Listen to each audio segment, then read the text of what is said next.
മഴ തോരും മുമ്പയുടെ പുതിയൊരു എപ്പിസോഡിലേക്ക് എല്ലാവർക്കും സ്വാഗതം. അങ്ങനെ ബാലചന്ദ്രമേനോനെ ഡിസ്ചാർജ് ചെയ്യാൻ വേണ്ടിയിട്ട് പോവുകയാണ്. ആ സമയത്ത് ഡോക്ടർ വന്നിട്ട് പറയുന്നുണ്ട്, എന്തായാലും ഇനി വീട്ടിൽ പോയാൽ കൂടുതൽ സ്ട്രെസ്സ് കൊടുക്കുകയോ ഇതിനെക്കുറിച്ച് കൂടുതൽ സംസാരിക്കുകയോ ഇതുമായിട്ട് ബന്ധപ്പെട്ട എന്തെങ്കിലും പ്രശ്നം ഉണ്ടെങ്കിൽ അതിനെക്കുറിച്ച് സംസാരിച്ച് വഷളാവുകയോ മനസ്സ് വിഷമിപ്പിക്കുകയോ ഒന്നും ചെയ്യരുത്. പറ്റുമെങ്കിൽ ആ വീട്ടിൽ ഒന്നിച്ച് നല്ല രീതിയിൽ മുന്നോട്ട് കൊണ്ടുപോകാൻ പ്രയാസമാണെങ്കിൽ അല്ലെങ്കിൽ മനസ്സിന് പ്രശ്നമുണ്ടാവുകയാണെങ്കിൽ മറ്റൊരിടത്തേക്ക് മാറി താമസിക്കുന്നതായിരിക്കും നല്ലത് എന്നൊക്കെ പറയുന്നുണ്ട് ഡോക്ടർ.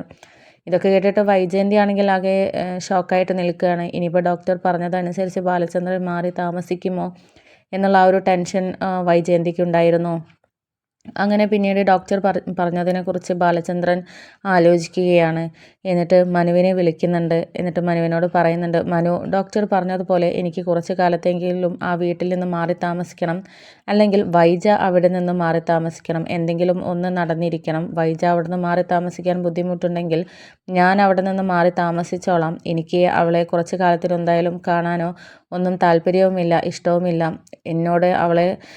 എന്നെ കാണാൻ അവളോട് വരണ്ട എന്നൊക്കെ പറയണം എന്നൊക്കെ മനുവിനെ ഏൽപ്പിക്കുകയാണ്. അങ്ങനെ മനു ഇക്കാര്യത്തെക്കുറിച്ചൊക്കെ വൈജയന്തിയോട് പറയുന്നുണ്ട്. എന്നിട്ട് വൈജ ചോദിക്കുന്നുണ്ട്, എന്താ ഇങ്ങനെയൊക്കെ, എന്നെ ഒന്ന് കാണാനോ ഒന്നും അനുവദിക്കുന്നില്ല. വഴിയെ പോകുന്നവരും മറ്റെല്ലാവരും ബാലചന്ദ്രനെ കാണുന്നുണ്ട്, പക്ഷേ എന്നെ കാണാനൊന്നും അനുവദിക്കുന്നില്ല.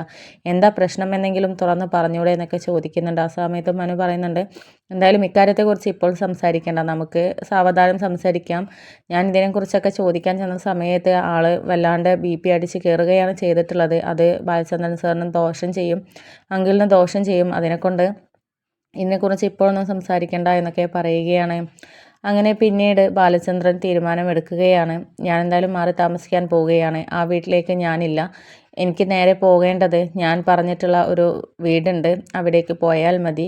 പക്ഷേ എൻ്റെ കൂടെ എന്നെ നോക്കാൻ അലീന വേണം, മനുവും വേണം എന്നൊക്കെ പറയുന്നുണ്ട്. അപ്പോൾ ഇക്കാര്യത്തെക്കുറിച്ച് വൈജയന്തി അറിയുകയാണ്. ആ സമയത്ത് വൈജയന്തി നേരെ ബാലചന്ദ്രൻ്റെ അടുത്തോട്ട് വരികയാണ്. എന്നിട്ട് വൈജയനെ കണ്ട ഉടനെ തന്നെ ബാലചന്ദ്രൻ, നിന്നെ ആരാ ഇങ്ങോട്ട് കടത്തിവിട്ടത്? നിന്നെ കാണാൻ എനിക്ക് താല്പര്യമില്ല എന്നുള്ളത് ഞാൻ പറഞ്ഞതാണല്ലോ, നീ എന്തിനാ വീണ്ടും വന്നത്? നിന്നോട് തന്നെ ഞാൻ പറഞ്ഞതാണല്ലോ എനിക്ക് നിന്നോട് സംസാരിക്കാനോ ഒന്നും താല്പര്യമില്ല, താൻ ഇവിടെ നിന്ന് ഇറങ്ങിപ്പോ എന്നൊക്കെ പറയുന്നുണ്ട്.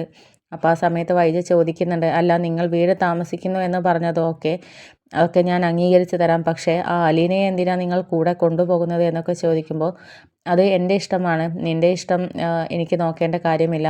അലീന എനിക്കിപ്പോൾ മനസ്സിന് സമാധാനം തരുന്ന ഒരു കുട്ടിയാണ്.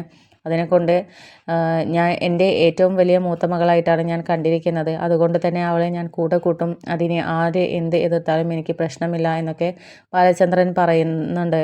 ആ സമയത്ത് വൈജ ചോദിക്കുന്നുണ്ട്, നിങ്ങളെന്താ പ്രതികാരം ചെയ്യുന്നത് പോലെ പെരുമാറുന്നത്? അലീനയെ എനിക്കിഷ്ടമല്ല എന്നറിഞ്ഞത് കൊണ്ടാണോ നിങ്ങൾ ഇങ്ങനെയൊക്കെ പെരുമാറുന്നത് എന്നൊക്കെ ചോദിക്കുമ്പോൾ, ഞാൻ നിനക്കിഷ്ടമില്ലാത്ത രീതിയിലും നിൻ്റെ ഇഷ്ടങ്ങളൊക്കെ നോക്കി ജീവിക്കണമല്ലേ? എന്നാൽ പിന്നെ നീ എൻ്റെ ഇഷ്ടങ്ങൾ നോക്കിയിട്ടാണോ ജീവിച്ചുകൊണ്ടിരുന്നത്? കുറേ കൊല്ലം മുമ്പ് തന്നെ എന്നെ ചതിക്കാൻ തുടങ്ങിയതാണല്ലോ നീ എന്നൊക്കെ പറയുമ്പോൾ വൈജ ഒന്ന് ഞെട്ടുന്നുണ്ട്. അതെന്താ നിങ്ങൾ അങ്ങനെ പറഞ്ഞത് എന്നൊക്കെ ചോദിക്കുമ്പോൾ, അതൊക്കെ ഞാൻ വഴിയെ മനസ്സിലാക്കി തരാം, എനിക്കിപ്പോൾ സംസാരിക്കാൻ താല്പര്യമില്ല. എന്തായാലും ഞാൻ ആ വീട്ടിലേക്ക് ഇപ്പോൾ വരുന്നില്ല. അലീനയെ ഞാൻ കൂടെ കൂട്ടുകയാണ്. ഇനി അമ്മയെ കൂടെ കൊണ്ടുപോകണമെന്നുണ്ടെങ്കിൽ അതും ആവാം. എന്നാൽ പിന്നെ എന്നെയും അലീനയെയും അമ്മയെയും ഒരുമിച്ച് നോക്കാമല്ലോ അലീനയ്ക്ക്. അലീനയെ താല്പര്യമുള്ളതും എന്നെ ഇഷ്ടമുള്ളവരും സ്നേഹിക്കുന്നവരും എൻ്റെ കൂടെ വന്നോട്ടെ, അതിൽ യാതൊരു എനിക്ക് പ്രശ്നവുമില്ല. പക്ഷേ നീ എൻ്റെ കൺവെട്ടത്ത് പോലും വന്നു പോകരുത് എന്നൊക്കെ വൈജയന്തിയോട് തന്നെ നേരിട്ട് പറയുകയാണ്. ആകെ പ്രഷർ കൂടി നിൽക്കുന്ന സമയത്താണ് മനു അങ്ങോട്ട് വരുന്നത്. എന്നിട്ട് മനുവിനോട് പറയുന്നുണ്ട്, ഇവളോട് ഇറങ്ങിപ്പോകാൻ പറ, ഇല്ലെങ്കിൽ ഡിസ്ചാർജ് ചെയ്യുന്ന സമയത്ത് തന്നെ വീണ്ടും അഡ്മിറ്റ് ആക്കേണ്ട അവസ്ഥയുണ്ടാകും, ഇവളോട് ഇറങ്ങിപ്പോകാൻ പറ എന്നൊക്കെ പറയുന്നുണ്ട് ബാലചന്ദ്രൻ.